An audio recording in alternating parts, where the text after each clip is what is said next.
Before the screaming guitars, the platinum records, the feuds, and the courtroom battles, the Eagles were just a few dusty souls in Los Angeles chasing a dream.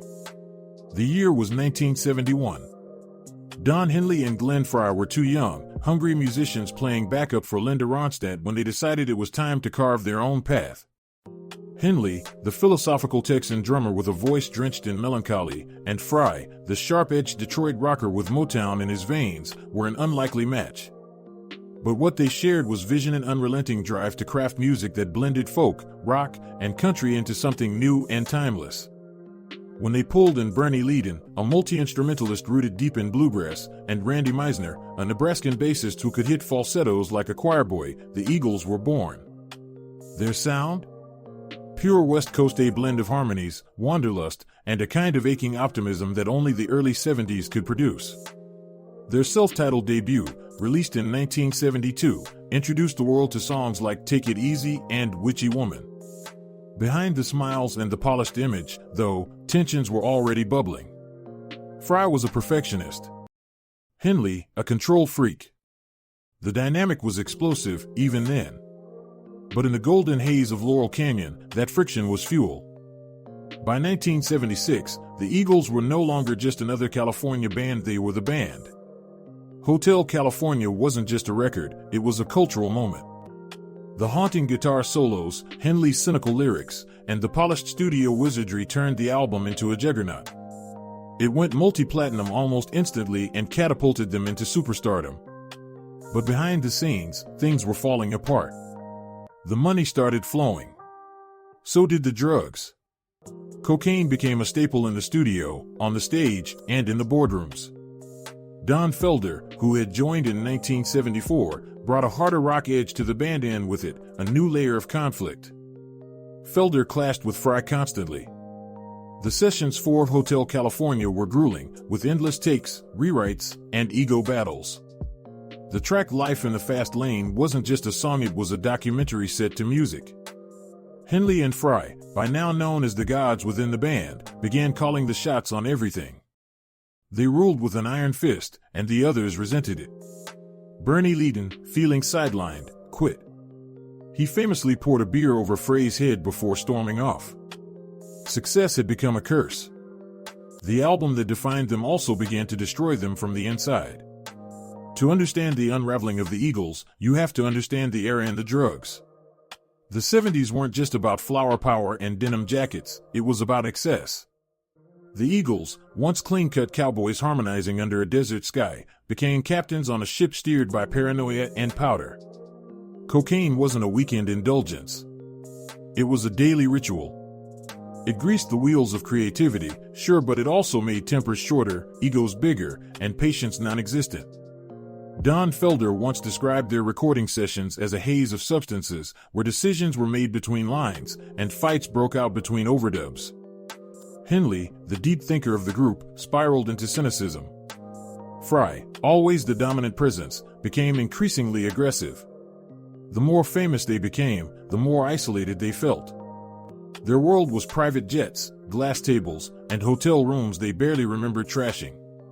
At one point, the band had an unspoken system: no one spoke about the drugs, because to acknowledge it would have meant confronting just how far gone they were. On stage, the harmony stayed tight. Off stage, they couldn't stand each other. By 1979, the Eagles were fraying at every seam. The Long Run, their follow-up to Hotel California, took over 18 months to finish. And when it finally came out, it sounded like what it was: brilliant, but exhausted. The title itself was a cruel joke. There was no long run left. The battles between Don Felder and Glenn Frey had become legendary. On July 31, 1980, at a benefit concert for Senator Alan Cranston, things hit rock bottom. Felder made a sarcastic comment to the senator's wife. Frey heard about it and exploded backstage. What followed became known in Eagles lore as the Long Night at Wrong Beach. Between songs, Frey and Felder began exchanging threats on stage, in front of the crowd. Only 3 more songs, pal, Frey allegedly snarled. "I'm gonna kick your ass when we get off this stage." Felder shot back with something worse. When the show ended, they didn't speak again for 14 years. That night marked the death of the Eagles, even if it wasn't made official yet. Henley said it best, "We vowed that we would never get back together. It would take a hell freezing over." Which, ironically, would happen. But that's a chapter for another day. After the implosion, each member of the Eagles scattered like leaves in a dry wind. But the band never really left them. Instead, it followed like a ghost haunting, taunting, and reminding each of them what they'd built and broken. Don Henley launched into a critically acclaimed solo career, carving out hits like The Boys of Summer and Dirty Laundry. His lyrics turned darker, sharper, more political. It was a natural extension of the man who always saw the Eagles as more than just a country rock band. Henley was the philosopher, and in his solo work, he finally got to speak without compromise. Glenn Frey, on the other hand, veered toward polished pop with tracks like The Heat Is On and You Belong to the City. His direction was more commercial, more upbeat yet somehow hollow. Critics dismissed it as too slick, but Frey didn't care. He was winning in his own lane. Joe Walsh's solo efforts leaned into chaos fun, unfiltered, and often incoherent. He was the jester of the Eagles, the mad genius who could barely keep his life in order, but who still pulled gold from the mess. His hit Life's Been Good felt like autobiography with a wink. Meanwhile, Don Felder remained in the shadows. He tried his hand at solo work but never escaped the looming shadow of what he'd lost. What stung worse? The band never even acknowledged him anymore. They all tried to move on, but they couldn't escape each other's orbit. Not entirely. In 1994, the unthinkable happened. After 14 years of silence, legal threats, and lingering resentments, the Eagles got back together. The tour was aptly titled Hell Freezes Over, a reference to Don Henley's infamous 1980 quote that they'd reunite when hell freezes over. The reunion wasn't born out of healing. It was born out of money and just a little bit of nostalgia. The classic rock revival was in full swing, and there was gold in those memories. A lot of it. The tour was a success beyond anyone's expectations. They played to sold-out arenas, pulled in millions, and found a new generation of fans who'd only known the band from old vinyls and radio hits. But backstage? The same cold stares. The same power struggles. Glenn Frey took full control of the Eagles' business empire, reducing Don Felder to a hired gun, stripping him of his equal share status. Henley supported the move. Felder, once a full partner, was now just an employee in a machine he helped build. In 2001, Felder was fired again, this time permanently, and he filed a lawsuit against the band for wrongful termination. The court case aired the Eagles' dirty laundry in painful detail. Frey and Henley were painted as tyrants. Felder as a bitter exile. The band settled out of court, but the damage was done. Hell had frozen over. But it was still hell. It took nearly 3 decades for the Eagles to release a new studio album, and when they finally did in 2007, it was both a triumph and a warning. Long Road Out of Eden wasn't just a comeback. It was a reckoning. The double album was ambitious, self-funded, and sold exclusively through Walmart, an eyebrow-raising move that made business sense, even if it raised artistic questions. But that was the Eagles' new reality, total control. Glenn Frey and Don Henley called every shot, from production to distribution. The music itself reflected that control. Tracks like No More Walks in the Wood and Long Road Out of Eden explored themes of disillusionment, war, and environmental collapse. They weren't writing for the radio anymore, they were writing for the ages. Or maybe just for themselves. But behind the scenes, the old Eagles dynamic persisted, the same top-down leadership, the same cutthroat decisions. Joe Walsh and Timothy B. Schmidt, now full members, were essentially supporting cast. Felder, of course, was gone. Lawsuits had silenced him. The band pretended he never existed. Touring behind the album, they packed stadiums once again. But fans who hoped for the old magic found something else, a cleaner, more controlled version of the band. The harmonies were still there, the songs still legendary, but the soul? That was harder to pin down. What once felt like lightning in a bottle now felt like a corporation in boots. On January 18, 2016, everything changed. Glenn Frey, co-founder, co-leader, and co-architect of the Eagles, died from complications of rheumatoid arthritis, acute ulcerative colitis, and pneumonia. He was 67. The news sent shockwaves through the music world. But within the Eagles, it sent a deeper tremor. Frey wasn't just a bandmate, he was the axis around which the modern Eagles turned. Without him, the machine wobbled. Don Henley, the man who had once clashed with Frey at every turn, now called him the glue that held everything together. And maybe he was right. Because without Glenn, the Eagles weren't just missing a voice, they were missing a spine. The band immediately canceled all scheduled performances. Rumors swirled that this was truly the end. After all, how do you carry on when one of the two pillars has crumbled? But in true Eagles fashion, the story didn't end there. In 2017, the band returned with Glenn's son, Deacon Frey, stepping into his father's shoes. It was a move both touching and controversial. Some fans saw it as a tribute. Others saw it as exploitation. The shows went on. The songs lived.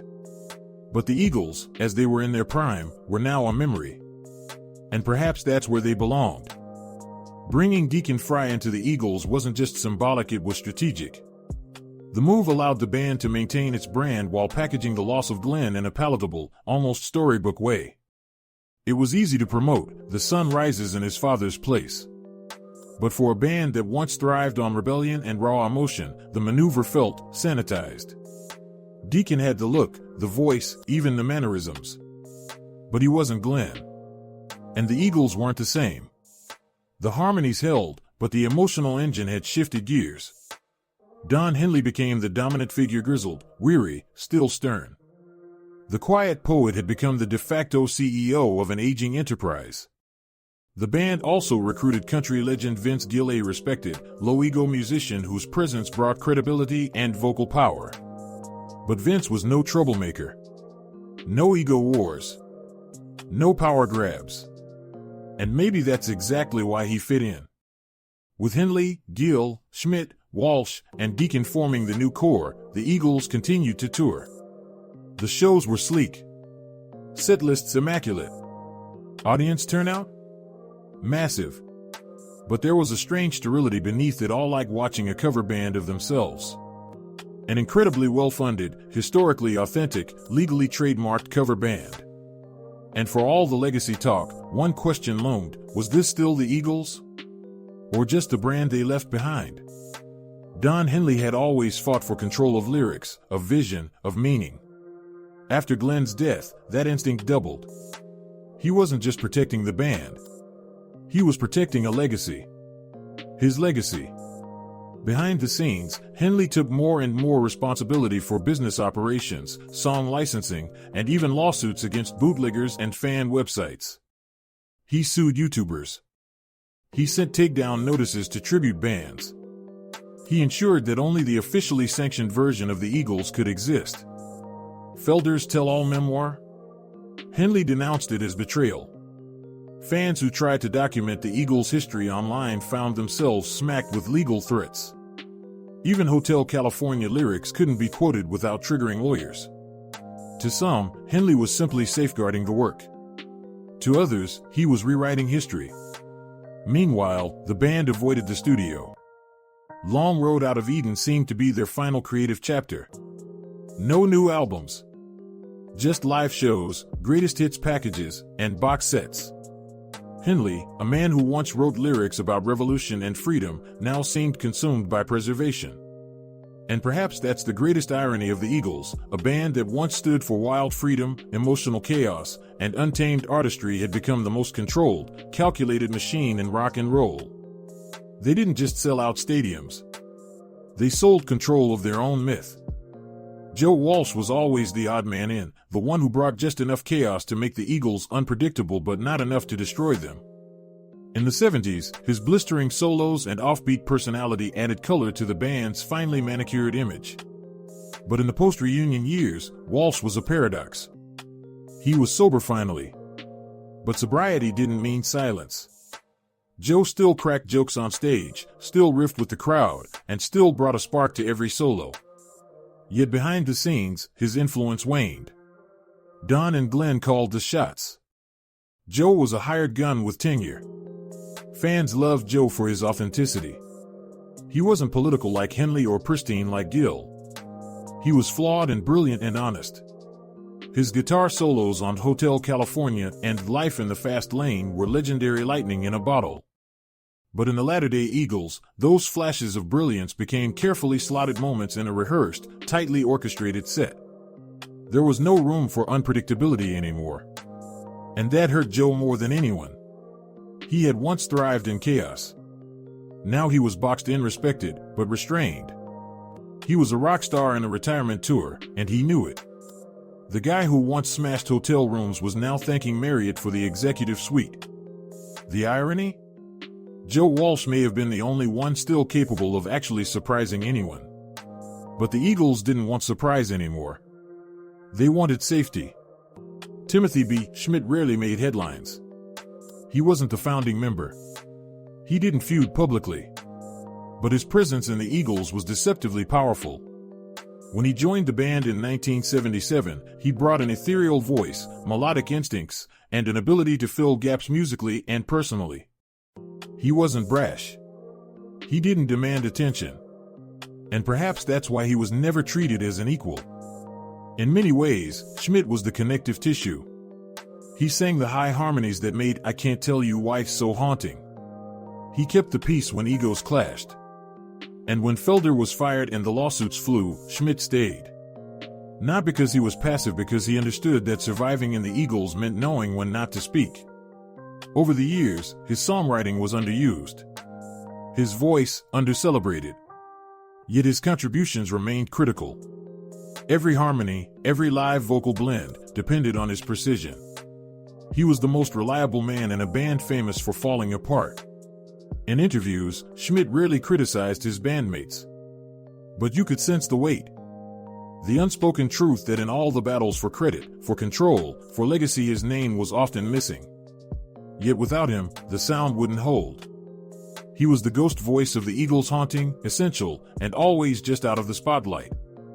As the curtain falls on this chapter of the Eagles story, we're left with a band that built an empire on harmony only to be undone by the very tension that made their music soar. Behind the platinum records and sold-out stadiums were power struggles, bruised egos, and quiet sacrifices. They gave us perfection on vinyl. And chaos behind the curtain. But this isn't the end, just the end of part one.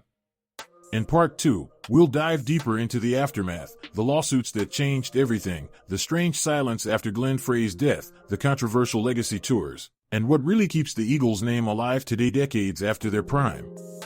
So if you're from the generation that grew up with Take It Easy on your 8-track, or if you're just now discovering the layers behind these California legends, hit that subscribe button and ring the bell. Because on Southern Sound, we don't just play the music, we peel back the truth behind it. Until next time, keep your boots dusty, your record spinning, and your mind open. This story's far from over.